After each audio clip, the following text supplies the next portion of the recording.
এই বাংলাদেশে প্রায় পত্রিকা ঘাটাঘাটি করলেই দেখা যায় নতুন নতুন কিছু নাস্তিক মুরতাদের আবির্ভাব হচ্ছে। এই নাস্তিকগুলো মাঝে মধ্যেই আল্লাহ, রসুল, ইসলাম, মুসলমান, কোরআন, আখিরাত, জান্নাত, জাহান্নাম সম্পর্কে এমন এমন কিছু অশালীন বক্তব্য দিয়ে থাকে যে একজন সাধারণ মুসলমান মাত্রই আমাদের এটা বরদাস্ত করা বড় কষ্ট হয়ে যায়। এই নাস্তিকগুলো খুব জোরে সোরে আওয়াজ তুলেছে যে জান্নাত বলতে আসলে কিচ্ছু নাই। নাউজুবিল্লাহ বলেন। তারা বলছেন জান্নাত বলতে কিচ্ছু নাই।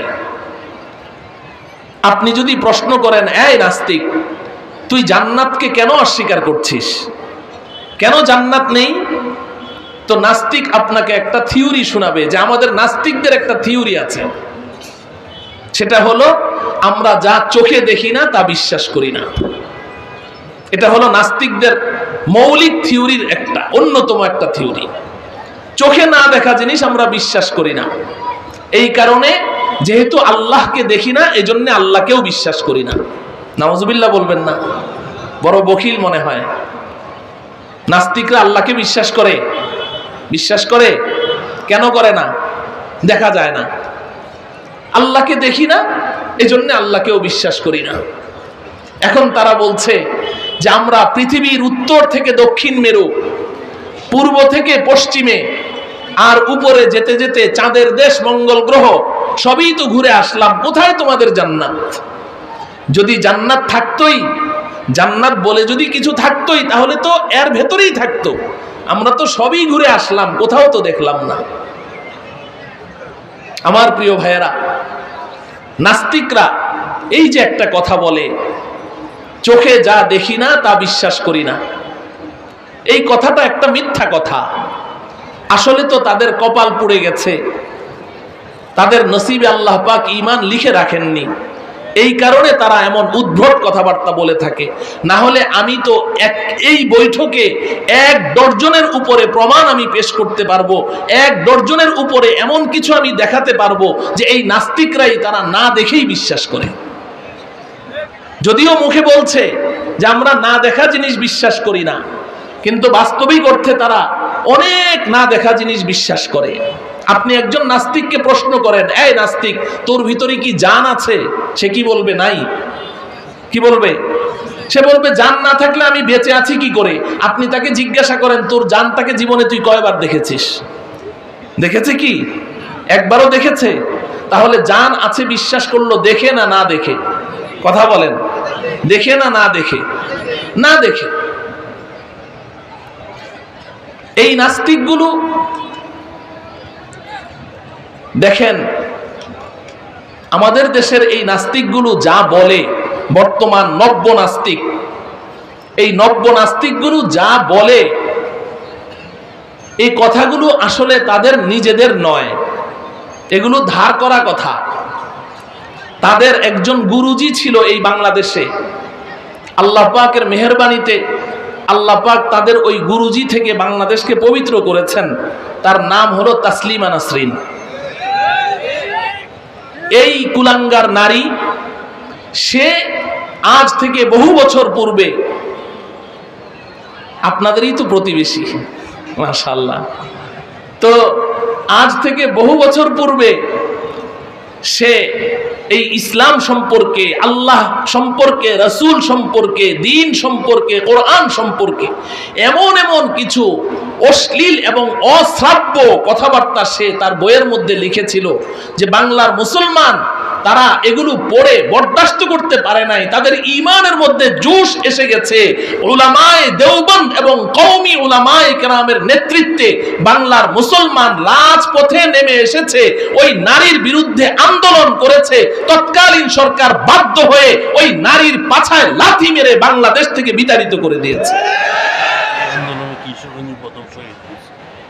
এবং হযরত মুহতামিম সাহেব দামাত বারাকাতুহুম বলছেন যে সেই আন্দোলনে বাংলাদেশে সর্বপ্রথম এই কিশোরগঞ্জের মাটির মুসলমান শাহাদাত বরণ করেছিল।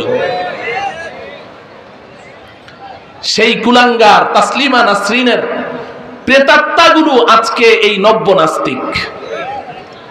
এরা নড়ে চড়ে যা কিছু বলে ওই তাদের গুরুজি থেকে হাওলাত করা কথা বলে।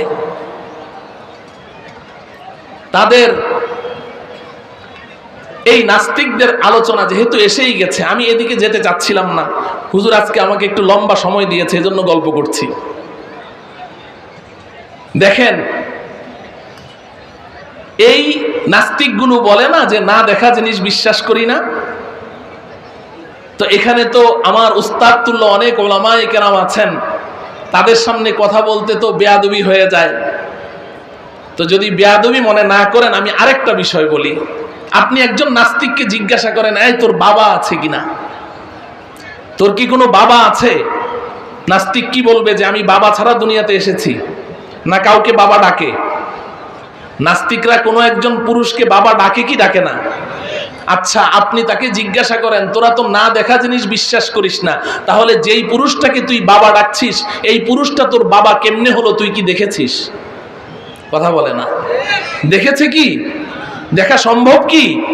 তো তাইলে যেই লোকটাকে সে বাবা ডাকছে, সেই লোকটাকে সে দেখে ডাকছে না, না দেখেই বিশ্বাস করছে। এই লোকটা যে বাবা, এটা দেখে বিশ্বাস করলো না না দেখে বিশ্বাস করলো? এখন যদি নাস্তিকদের থিওরির উপরে আমি আসি, তাহলে তো আমি বাধ্য হব এই কথা বলতে যে এ নাস্তিক, তুই যেহেতু না দেখা জিনিস বিশ্বাস করিস না, তাহলে যেই লোকটাকে বাপ ডাকছিস, এই লোকটা কি করে তোর বাপ হলো? যেহেতু তুই দেখিসনি, তাহলে নিশ্চয়ই তোর ভিতরে সন্দেহ আছে, এই লোকটা না হয়ে অন্য কেউ হতে পারে। কারণ বিশ্বাস করার কোনো সুযোগও নেই যে তাদের, কারণ তাদের গুরুজি ওই কুলাঙ্গার নারী, নাম উচ্চারণ করতে বড় লজ্জা লাগে। এই কুলাঙ্গার নারী তার এক বইয়ের মধ্যে লিখেছে, আমি তখন ছাত্র, ওই বইয়ের মধ্যে সে লিখেছে, পেট আমার, সন্তান ধারণ করব আমি আমার পেটে, কোন পুরুষের কাছ থেকে সন্তান নিব না নিব এটা আমার ব্যক্তিগত ব্যাপার, বিবাহ শাদী আবার কি? নাউজুবিল্লাহ বলবেন না। এই নাস্তিকরা বিবাহ শাদীতে বিশ্বাসী নয়। আমার প্রিয় ভাইয়েরা, বিবাহ শাদীতে বিশ্বাসী না হওয়ার কারণ হলো যে এই নাস্তিক, নষ্টা, ভ্রষ্টা, এই সমস্ত যুবক যুবতীগুলো এরা বিবাহ শাদীতে বিশ্বাসী না হওয়ার স্লোগান এজন্য তুলেছে, কারণ আজকে এক পুরুষের সাথে, কালকে আরেক পুরুষের সাথে, পরশু আরেক পুরুষের সাথে, কার থেকে যে তার গর্ভে সন্তান এসেছে সে নিজেও বলতে পারে না।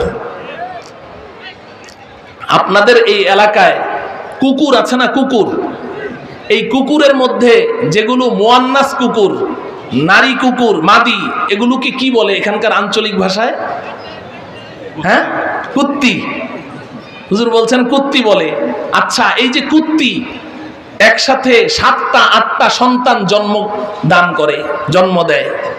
আপনি এই বাচ্চাগুলোকে ডাকেন, ডেকে জিজ্ঞাসা করেন তোদের বাপকে, বলতে পারবে?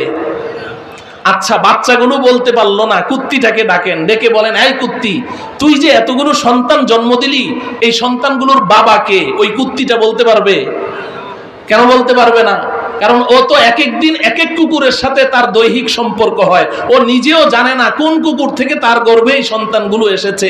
এই কুত্তি যেমন জানে না তার সন্তানের বাবার পরিচয়, আর কুত্তির সন্তানগুলো যেমন তাদের বাবার পরিচয় জানে না, এই মুরতাদ নাস্তিক কুলাঙ্গার তাসলিমা নাসরিন এবং তার প্রেতাত্মা এই নাস্তিকগুলোও তাদের বাবার পরিচয় জানে না। মুহতারাম হাজিরিন, আমি সে বিষয়ে কথায় কথায় এসে যায় তাই বললাম। তো এই নাস্তিকরা জান্নাতকে অস্বীকার করেছে, তারা বলে জান্নাত বলতে কিছুই নেই। এই কারণে আজকে আমি আপনাদের সম্মুখে খুব মুখতাসার আন্দাজে বলতে চাই জান্নাত কোথায় আছে। এতটুকু তো জানলাম কোন দিকে আছে, বলেন কোন দিকে? উপরের দিকে। চলেন আমরা উপরের দিকে যাই, আমাদের আসল বাড়ির সন্ধানে, শেকড়ের সন্ধানে যেতে রাজি আছি তো আমরা? আপনি দিনের বেলা আকাশের দিকে তাকান, আকাশের দিকে আসল বাড়ি কই? আসল বাড়ি তো চিটাগাং। আশ্চর্য ব্যাপার, বাসার ঠিকানা জানতে চাইলে ঢাকা শহরের একটা ঠিকানা বলবে, আর আসল বাড়ি কোথায় জানতে চাইলে দূরের একটা ঠিকানা বলে। এমন বলে কি বলে না? যদি আপনি তাকে প্রশ্ন করেন, ভাই আপনি কি ঢাকা শহরে ভাড়া থাকেন, হয়তো বলবে যে না, ভাড়া থাকবো কেন, আল্লাহ পাকের ইচ্ছায় ঢাকায় তো আমার 5টা বাড়ি আছে।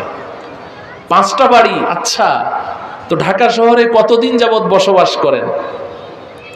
হয়তো বলবে যে হুজুর আমার ঢাকাই তো আমার জন্ম। এবার আপনি তাকে প্রশ্ন করেন, জন্ম আপনার ঢাকায়, জন্মের পর থেকে ঢাকা রাজধানীতে বসবাস করছেন, ঢাকায় 5টি বাড়ি নির্মাণ করেছেন, এরপরেও আপনি ঢাকাকে আসল বাড়ি বলছেন না, আপনি কিশোরগঞ্জকে আসল বাড়ি বলছেন, রহস্যটা কি, কারণটা কি? একটাই জবাব, যে ভাই ঢাকায় আমার যত কিছুই থাক না কেন, আমার বাপ দাদার ভিটা বাড়িটা কিশোরগঞ্জ, এজন্য ওটাই আমার আসল বাড়ি। বলেন ঠিক কিনা? এই দুনিয়ার জগতে আমরা আমাদের বাপ দাদার ভিটা বাড়িকে আসল বাড়ি বলে থাকি। ও আমার প্রিয় ভাইয়েরা, যদি বাপ দাদার ভিটা বাড়ি আসল বাড়ি হয়, তাহলে আমাদের সকলের আব্বাজান হযরতে আদম আলাইহিস সালাম, আমাদের সকলের আম্মাজান হযরতে হাওয়া আলাইহিস সালাম, আমাদের আব্বা আম্মাকে সৃষ্টি করে আল্লাহ রব্বুল আলামিন যেই বাড়িতে তাদেরকে বসবাস করতে দিয়েছিলেন, সেই বাড়িটির নাম কি? সবাই বলেন, জোরে বলেন, জান্নাত। তো বাপদাদার ভিটা বাড়ি যদি সন্তানের আসল বাড়ি হয়, তাহলে আমাদের আব্বা আম্মার বাড়ি যেহেতু জান্নাত, অতএব একজন ইমানদার মুসলমানের আসল বাড়ি কুমিল্লা, নোয়াখালী, সিলেট, চিটাগং কিংবা রংপুর, দিনাজপুর, কিশোরগঞ্জ, ময়মনসিংহ হতে পারে না। একজন ইমানদার মুসলমানের আসল বাড়ির নাম কি? জান্নাত। জান্নাত আমাদের আসল বাড়ি। শুধু আসল বাড়ি নয়, জান্নাত আমাদের পৈতৃক সম্পত্তি। এই কথা আল্লাহ রব্বুল আলামিন কোরআনে হাকিমে ঘোষণা দিয়েছেন, ওয়াতিলকাল জান্নাতুল্লাতী উরিসতুমুহা বিমা কুনতুম তা'মালুন। জান্নাতীদেরকে জান্নাতে দেওয়ার পরে আল্লাহ পাকের পক্ষ থেকে ঘোষণা আসবে, এই জান্নাতীরা, এই জান্নাতের বাড়িঘরগুলো তোমাদেরকে পৈতৃক সূত্রে দিয়ে দেয়া হয়েছে, পৈতৃক সম্পত্তি হিসেবে। উরিসতুমুহা, মিরাস। আমরা জানি শরীয়তের পরিভাষায় মিরাস বলা হয় পৈতৃক সম্পত্তিকে। আল্লাহ পাক এই শব্দটি ব্যবহার করেছেন কোরআনে হাকিমে। মিরাস সূত্রে পৈতৃক সম্পত্তি হিসেবে তোমাদের এই জান্নাতের বাড়িগুলো তোমাদেরকে দেয়া হয়েছে। ইমামে কুরতুবী রহমতুল্লাহি আলাইহি তাফসীরে কুরতুবীর মধ্যে অনেকগুলো কারণ উল্লেখ করেছেন, কি কারণে আল্লাহ পাক এই জান্নাতকে আমাদের পৈতৃক সম্পত্তি বলেছেন। তার মধ্যে একটি কারণ এও বলেছেন যে জান্নাতের বাড়ি আমাদের পৈতৃক সম্পত্তি নয় তো কি, কারণ আমাদের আব্বা আম্মার ভিটা বাড়ি তো জান্নাত ছিল, আমরা তাদের সন্তান, অতএব পৈতৃক সূত্রেই তো আমরা জান্নাতের মালিক হয়ে যাব। মুহতারাম হাজিরিন, তো জান্নাত আমাদের আসল বাড়ি। যদি কেউ আসল বাড়ি থেকে অনেক দূরে চলে যায়, শরীয়তের পরিভাষায় ওই মানুষটাকে কি বলে? কথা বলেন, মুসাফির বলেন না, কি বলে? মুসাফির বলে। আমার কথা বোঝা যায়? সবাই বুঝেন? মাশাআল্লাহ। তো বাড়ি থেকে অনেক দূরে চলে গেলে তাকে মুসাফির বলে। যেমন আমি মিরপুর থেকে এসেছি, এখন আমি কি? মুসাফির। এখন একজন মুসাফিরের হালতটা কি, একজন মুসাফিরের অবস্থা কি? কবির ভাষায়, মুসাফির হার কুজা বাসাদ ওয়াতন রায়া দমি দারদ, মুসাফির হর কুজা বাশদ ওয়াতন রায়া দমি দারদ, চুবুল বুলদার কফস বাশদ চমন রায়া দমি দারদ, চুবুল বুলদার কফস বাশদ চমন রায়া দমি দারদ। কবি বলছেন যে একজন মুসাফির বাড়ি থেকে সফর করে বহু দূরে কোথাও চলে গেছে, অনেক ব্যস্ততা তার, কিন্তু সে মুসাফির, অনেক কাজ নিয়ে গেছে সেখানে। ধরুন আপনি একজন বড় ব্যবসায়ী, ব্যবসার কাজে আপনি চিটাগং চলে গেছেন কিশোরগঞ্জ থেকে, সেখানে আপনার অনেক কাজ, কিন্তু এই বাড়ি থেকে অনেক দূরে চলে যাওয়ার কারণে মুসাফিরের অবস্থা হলো, যতই ব্যস্ততা থাক না কেন, যতই আপনার মিটিং থাক কিংবা কারোর সাথে আপনার লেনদেন থাক, যত কিছুই থাক, কাজের ফাঁকে ফাঁকে শুধু দিলের মধ্যে এই কথাটা উকি মারবে যে কখন কাজ শেষ করব আর কখন বাড়িতে ফিরে যাব। বলেন ঠিক কিনা? এটা হচ্ছে একজন মুসাফিরের অবস্থা। কবি বলেন, চুবুল বুলদার কফস বাসাদ চমন রায়া দমিদারদ। যেমন একটা বুলবুলি পাখি, তুমি যদি এই বুলবুলি পাখিটিকে জঙ্গল থেকে শিকার করে ধরে নিয়ে আসো, আনার পরে তুমি ঘরে রেখে এই পাখিটিকে খুব আদর আহ্লাদ করে, খুব যত্ন করে তুমি তাকে লালন পালন করছো, অনেক আদর সোহাগ করে তাকে উন্নত জাতের খাবার পরিবেশন করছো, খুব তাকে যত্ন করছো, কিন্তু এই বুলবুলি পাখিটি তোমার কাছে খুশি না বেজার? কথা বলেন, জোরে বলেন, আমি শুনি না। বেজার। কেন বেজার? কারণ সে এখানে বসে বসে শুধু ভাবে, হায় রে, আমার এত আদর সোহাগের দরকার নেই, আমি যদি একবার ছুটে আমার আসল বাড়ি জঙ্গলে ফিরে যেতে পারতাম কতই না ভালো হতো। ঠিক কিনা বলেন? ও আমার প্রিয় ভাইয়েরা, যদি এই কথাটি বুঝে আসে, তাহলে আমার আপনার মধ্যে ন্যূনতম ঈমানটুকু যদি থেকে থাকে, আর এই বিশ্বাস যদি থাকে যে আমি তো এই দুনিয়ার জগতে মুসাফির, এটা তো আমার আসল বাড়ি নয়, আসল বাড়ি তো আমার জান্নাত, জান্নাত থেকে আমি এখন অনেক দূরে চলে এসেছি, ন্যূনতম ঈমানটুকু যদি আমার আপনার মধ্যে থাকে, তাহলে এই দুনিয়ার জগতে এসে যতই আরাম আয়েশের জিন্দিগি আমি যাপন করি না কেন, বাড়ি গাড়ি টাকা পয়সা অর্থ করি এবং আমার যশ খ্যাতি প্রসিদ্ধি সব কিছু আছে, এর মাঝেও ক্ষণে ক্ষণে আমার দিলের মধ্যে এই কথা উকি মারতে হবে, কখন এই মুসাফিরি জিন্দিগি আমার খতম হবে আর কখন আমি আমার আসল বাড়ি জান্নাতে ফিরে যাব। মুহতারাম হাজিরিন, আজকের এই বিশাল জনসমাবেশে আমরা আজকে জামিয়া ইমদাদিয়ার এই সিরাতুন নবী মহাসম্মেলনে কেন এসেছি, কেন বারবার আসি?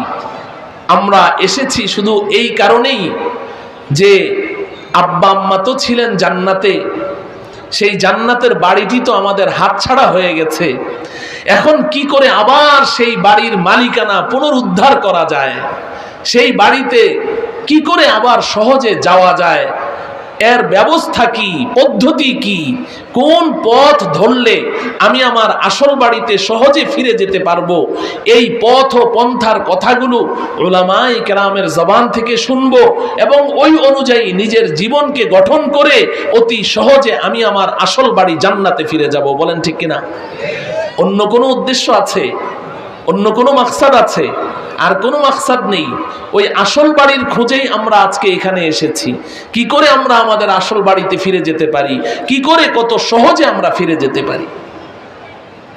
মুহতারাম ভাইও, বাড়িতে যাওয়ার জন্যে প্রথম শর্ত হলো বাড়ির পথ চিনতে হবে। যদি পথ না চিনি তাহলে সহজে বাড়িতে যাওয়া কি হবে না? সম্ভব হবে না। তো আমার আপনার আসল বাড়ি যেহেতু জান্নাত, এজন্যে জান্নাতে যেতে হলে আগে আমাকে জান্নাতের বাড়ির পথ চিনতে হবে, আমার বাড়ি কোন দিকে আছে, কোথায় আছে। এখন আমরা হয়তো অধিকাংশরাই জানি না যে আমার আসল বাড়ি তো জান্নাত, কিন্তু আছে কোথায় সেই জান্নাত, কোথায় আছে? মুফাসসিরিনে কেরাম আমাদের বাড়ির ঠিকানা বলে দিয়েছেন, আমাদের উপরে অনেক বড় ইহসান করেছেন। সূরাতুল বাকারা 32 নং আয়াতের শুরুতে আল্লাহ রাব্বুল আলামিন আমাদের আব্বা আম্মাকে যে জান্নাত থেকে বের করে দিয়েছেন, জান্নাত থেকে বের করার সময় আল্লাহ পাক যে কথাটা বলে বের করেছেন, ওই কথাটা আল্লাহ রাব্বুল আলামিন সূরাতুল বাকারার 32 নং আয়াতে উল্লেখ করেছেন। আপনি যদি আপনার সন্তানকে ঘর থেকে বের করে দেন, কিংবা আপনার ছোট ভাইকে ঘর থেকে বের করে দিচ্ছেন, তো বের করার সময় কিছু একটা বলবেন তো, যা বের হয়ে যা, যা তোর চেহারা আমি দেখতে চাই না, তুই আর আমার সামনে আসবি না, যা দূর হ, কিছু একটা বলবেন না? তো আল্লাহ রাব্বুল আলামিন আমাদের আব্বা আম্মাকে কি বলেছেন বের করার সময়? আল্লাহ পাক বলেন, কুল নাহবিতু মিনহা জামিআ। আমি বললাম, আদম হাওয়া তোমরা সবাই আমার জান্নাত থেকে নেমে যাও, আমার জান্নাত থেকে নেমে যাও, বুঝে থাকলে আমার সাথে একটু কথা বলবেন। জান্নাত থেকে নেমে যাও, জান্নাত থেকে বের হয়ে যাও, এ কথা আল্লাহ বলেননি। কারণ এখানে ওলামায়ে কেরাম আছেন, তোলাবা আছেন, আপনারা জানেন বের হওয়ার আরবি কি? খারাজা ইয়াখরুজু খুরুজান, মানে বের হওয়া।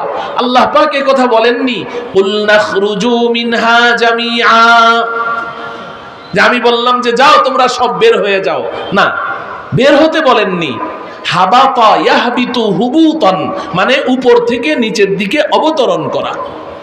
আল্লাহ রাব্বুল আলামিন বলেছেন কুল নাহবিতু মিনহা জামিআ, আমি বললাম আদম হাওয়া তোমরা সবাই আমার জান্নাত থেকে নেমে যাও। এই যে নেমে যাও আল্লাহ পাক বলেছেন, এই শব্দ থেকে মুফাসসিরিনে কেরাম আমাদেরকে বলে দিয়েছেন যে আল্লাহ পাক যেহেতু জান্নাত থেকে নামতে বলেছেন, বের হতে বলেননি, আর এই নির্দেশ পাওয়া মাত্রই আমাদের আব্বা আম্মা জান্নাত থেকে নেমে সোজা পৃথিবীতে চলে এসেছেন, তাহলে নিশ্চিত করে আমরা বলতে পারি আমাদের আসল বাড়িটা আছে কোন দিকে? কথা বলেন, কোন দিকে? আপনাদের এটা বুঝে এসছে না? আমাদেরও বুঝে এসে গেছে যে নিশ্চয়ই আমাদের বাড়িটা আছে কোন দিকে? উপরের দিকে। আমরা আছি নিচের দিকে। আর উপরে থাকলেই তো কাউকে কি করতে বলা হয়? নামতে বলা হয়।